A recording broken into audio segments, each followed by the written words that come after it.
कहानी के शुरू में हमें एक आदमी दिखाया जाता है जिसको एक मॉन्स्टर ने पकड़ा हुआ था। उसके गले के अंदर जंजीर थी और वो कीचड़ के अंदर कुछ ढूंढ रहा था। उसे देखकर ये बात तो साफ थी, जो चीज भी वो ढूंढ रहा था वो उसकी जान बचा सकती थी। पर तभी अगले ही पल एक तेज आवाज आती है और जैसे ही वो आदमी इस आवाज को सुनता है तड़प कर मर जाता है। फिर वो मॉन्स्टर उसको खींचकर अपने साथ ले जाता है। इसके बाद हमें एक लड़की कैथी दिखाई जाती है जो एक छोटे से टाउन में रहा करती थी और ऑफिसर थी। वो जेल में एक लड़के के पास जाती है और उसे बुरी हरकतों से रोकती है जो दूसरे लड़के के साथ मिलकर कर रहा था। कैथी उसे ऐसा करने से हटाती है पर वो लड़का तो कैथी पर हमला कर देता है। जिस लड़के से कैथी उसे मना कर रही थी कि इसके साथ मिलकर दोबारा बुरी हरकतें मत करो, तभी जिस लड़के को कैथी मना कर रही थी पर उधर कैथी का हस्बैंड भी आ गया था। भी कैथी ही की तरह ऑफिसर था। वो उस लड़के को पकड़कर अपने साथ ले जाता है। हमें कैथी की जिंदगी के बारे में पता चलता है कि वो अपने हस्बैंड से अलग रहा करती थी। उसका एक छोटा सा बेटा भी था।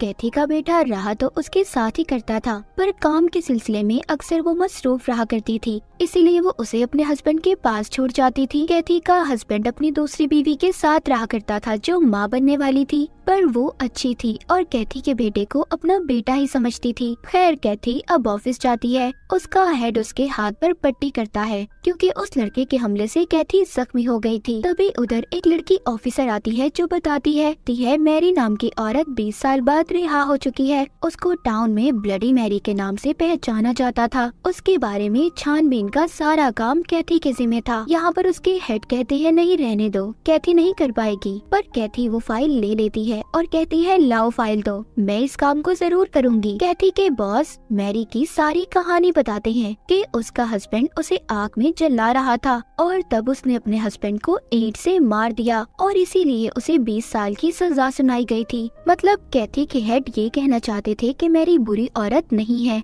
हेड बताता है कि उसका एक दोस्त भी था जिसे वो पसंद करती थी और लोगों का ये कहना था कि वो अजीब से कपड़े पहनकर घूमा करता था जिसके बारे में किसी को कुछ नहीं पता। टाउन के सभी लोग उसे डायन समझते हैं और उसका टाउन में काफी खौफ भी है। सारी कहानी सुनने के बाद कैथी अब मैरी के घर जाती है। रास्ते में जाते हुए उसे 2 बच्चे मिलते हैं जो किसी डायन को ढूंढ रहे थे। कैथी उन्हें कहती है बच्चों तुम यहाँ पर क्या कर रहे हो, घर जाओ, जानते हो ये इलाका बिल्कुल ठीक नहीं है। ये कहकर कैथी वहाँ से चली जाती है। हम देखते हैं एक मॉन्स्टर ने उन बच्चों पर नजर रखी हुई थी। कैथी मैरी के घर पहुँच चुकी थी और आते ही उसके पाँव पर कुछ बांध देती है और कहती है आज के बाद तुम यहाँ से कहीं नहीं जा सकती, मुझे यहाँ पर तुम्हारी छानबीन के लिए भेजा गया है। मैरी कैथी को बताती है जब उसे जेल हुई तो वो माँ बनने वाली थी और फिर जैसे ही उसका बच्चा पैदा हुआ उसको दूसरी फैमिली को दे दिया गया। कैथी मैरी से बात करने के बाद चली जाती है। वो अपने बेटे को अपने हस्बैंड के घर से लेती है और उसके साथ रात को वक्त गुजारती है। उधर वो बच्चे जिनको कैथी ने देखा था अब रात हो गई थी। वो बच्चे उधर ही जंगल में घूम रहे थे। वो मैरी के घर के करीब पहुंच चुके थे लेकिन तभी उन पर कोई नजर रख रहा था और उन्हें पकड़ भी लेता है। इधर कैथी अपने घर पर मैरी के केस के बारे में रिसर्च करती है। उसको पता चलता है कि मैरी पहले अपने घर में शैतान की इबादत पूजा किया करती थी और साथ ही साथ उसे बच्चों की कुर्बानी और एक हैरानकुन अजीब आदमी के बारे में भी पता चलता है जो मॉस में पाया जाता था। मॉस यानी दलदल में जो मैरी के घर के पास थी और इन बातों का जिक्र उसके केस में भी था। हमने कहानी के शुरू में जिस मॉन्स्टर को देखा था ये बात उसी अजीब आदमी के बारे में थी। तभी कैथी का बेटा उसके पास आता है जिसकी तबीयत खराब थी। कैथी सब छोड़कर अपने बेटे के पास चली जाती है। उधर कैथी के हस्बैंड को कॉल आती है जिसको उन्हीं 2 बच्चों के गुम होने के बारे में बताया जाता है जिनको कैथी ने भी देखा था। उन बच्चों के बारे में जानने के लिए कैथी का हस्बैंड मैरी के घर जाता है क्योंकि उसको मैरी पर ही शक था जो बाती टाउन में मैरी के लिए फैली हुई थी। वो मैरी के घर की तलाशी लेता है जिसमें उसे कुछ अजीब सी चीजें दिखाई देती हैं और उन्हें देखकर ऐसा लग रहा था जैसे कोई उधर काला जादू करता हो। पर कैथी के हस्बैंड को कुछ भी समझ नहीं आता और ना ही उसे उन चीजों के बारे में पता चलता है और ना ही उसे मैरी के खिलाफ कोई सबूत मिलता है, इसीलिए वो वहाँ से चला जाता है। सुबह को सारी टीम उन्हीं बच्चों को ढूंढती है जिसमें कैथी भी शामिल थी। कैथी का हेड कहता है ब्लडी मैरी के बारे में कहानियाँ ऐसे ही नहीं बनी, पर कैथी कहती है नहीं ऐसा कुछ नहीं है क्योंकि उसे लगता था कि मैरी सुधर चुकी है।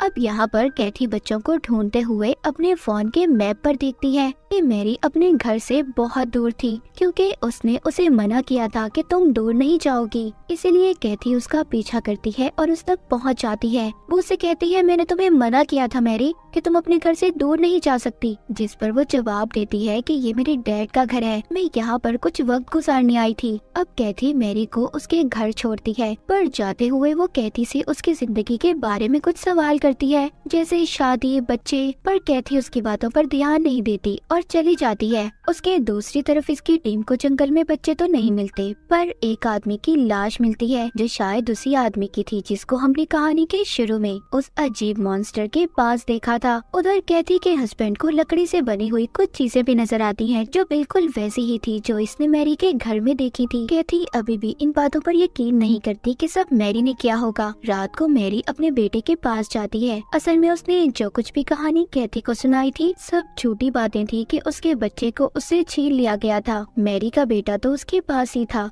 और उसके बेटे ही ने उन्हीं 2 बच्चों को भी पकड़ा था जिनको कैथी ने जंगल में भी देखा था। दरअसल मैरी यहाँ पर बच्चों पर जादू करने वाली थी, जो इसके बारे में सब जानते थे कि मैरी डाइन है और काला जादू करती है, और इसी के बारे में रिसर्च कैथी ने भी की थी। मैरी अब उन बच्चों को मार देती है। अगले दिन रिसर्च टीम को उन्हीं 2 बच्चों की लाश मिलती है जो एक शेप में लेटे हुए थे। उन्हीं बच्चों की लाश के पास लकड़ी से बनी हुई चीजें भी पड़ी थी। बच्चों की मौत के बाद सब लोग बहुत ज्यादा परेशान हो गए थे। कैथी का हेड जब बच्चों के घर जाता है तो उन बच्चों के माँ बाप उन पर काफी गुस्सा करते हैं और सब चीजों का कसूरवार मैरी को कहते हैं। वो कहते हैं जब से वो हमारे टाउन में आई है सब कुछ दोबारा से गलत होने लगा है और हमारे बच्चों की मौत की जिम्मेदार भी वो ही है। उन बच्चों के माँ बाप के साथ बाकी टाउन के लोग भी मैरी को मारने के लिए निकल जाते हैं, क्योंकि सबको अपनी फैमिली को बचाना था। सब ये सोच रहे थे कि आज जो उन बच्चों के साथ हुआ कल को उनके बच्चों के साथ भी हो सकता है। उधर कैथी अपने हस्बैंड को कॉल करती है। सब मैरी के घर के बाहर इकट्ठे थे, पर कैथी और उसका हस्बैंड सबको समझाकर वहाँ से भेज देते हैं। कैथी का हस्बैंड उसे कहता है कि मुझे मैरी पर शक है, उसी ने बच्चों को मारा है। वो कहती है नहीं, मुझे लगता है कि मैरी अब बदल चुकी है। इन सब बातों के बाद कैथी का हस्बैंड तो चला जाता है। कैथी अब मैरी के घर जाती है उसे देखने।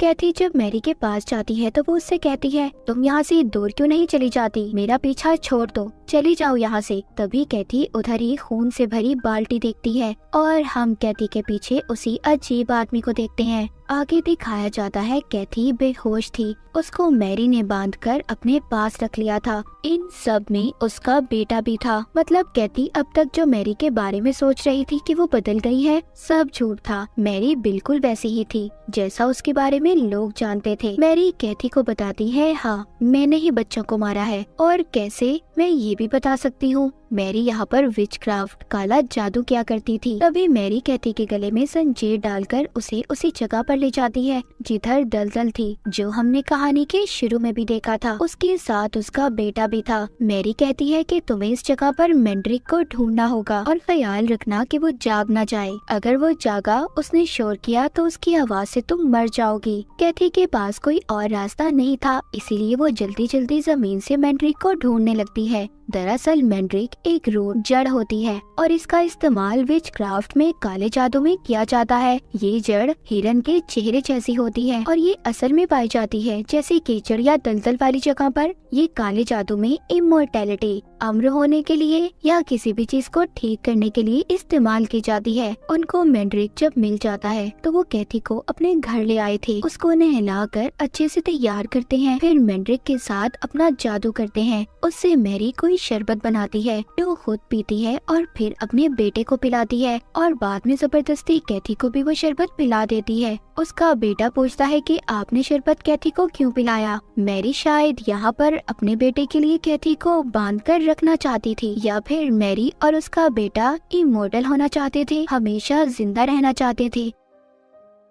उधर कैथी को सपना आता है जिसमें वो खुद को मैंड्रिक की माँ के रूप में देखती है और साथ ही वो अजीब मॉन्स्टर जैसा आदमी भी। कैथी ये देखकर डर जाती है और वो नींद से जाग गई थी। वो देखती है उसके पाँव की चोट भी बिल्कुल ठीक हो चुकी थी। मतलब उस शरबत में कोई ना कोई तो जादुई ताकत थी। कैथी सारे घर में घूम रही थी। उसको मैरी और उसका बेटा कहीं नजर नहीं आते। कैथी को अपना फोन भी मिल जाता है। वो जल्दी से फोन करती है। दरअसल कैथी ने उसी लड़के को फोन किया था जिसको हमने कहानी के शुरू में देखा था, जिसको कैथी बुरे काम करने से रोक रही थी। तभी उधर मैरी और उसका बेटा जाते हैं और कैथी को पकड़ लेते हैं। इसी दौरान जादुई शरबत का जार नीचे गिर जाता है, जिसे देखकर मैरी का बेटा बहुत रोता है। वो अपने बेटे को संभालती है और कैथी को एक कमरे में ले जाकर बंद कर देती है। दूसरी तरफ वो लड़का कैथी के हस्बैंड के पास जाता है और बताता है कि मुझे कैथी की कॉल आई थी। मुझे लगता है कि वो मुसीबत में है, पर वो उसकी किसी बात पर यकीन नहीं करता और उस आदमी के घर चला जाता है जिसको हमने सबसे पहले कहानी के शुरू में देखा था। कैथी का हस्बैंड जब घर जाकर देखता है तो उसे मैंड्रिक, काला जादू करने की चीजें और साथ ही साथ मैरी के बेटे के खिलाफ सबूत भी मिलते हैं। वो समझ गया था कि इन सब चीजों के पीछे मैरी का हाथ है। वो इन सब के बारे में अपने हेड को बताता है और मैरी के घर की तरफ निकल पड़ता है। यानी कि शुरू में हमने जो आदमी देखा था जिसके गले में जंजीर थी, वो भी कैथी की तरह मैंड्रिक को ढूंढ रहा था। उसने वक्त से पहले उसे नहीं ढूंढा होगा, इसीलिए वो उसकी आवाज से मर गया। उधर कैथी किसी तरह खुद को आजाद करवा लेती है। कैथी का बेटा जो उसके हस्बैंड की दूसरी बीवी के साथ था, अचानक से गायब हो जाता है। उसको उसी अजीब आदमी ने पकड़ा था क्योंकि मैंड्रिक के काले जादू से पहले किसी भी बच्चे को मारना जरूरी था। तो यहाँ पर हमें पता चलता है कि मैरी दरअसल सबसे पहले बच्चों को मारकर उनको कुर्बान करती थी, फिर किसी भी इंसान को पकड़ कर लाती थी, जैसे पहले वो कहानी के शुरू वाला आदमी, और फिर कैथी जो उसके लिए दलदल में से मैंड्रिक को ढूंढता है और इसी वजह से इसको ब्लडी मैरी कहा जाता था।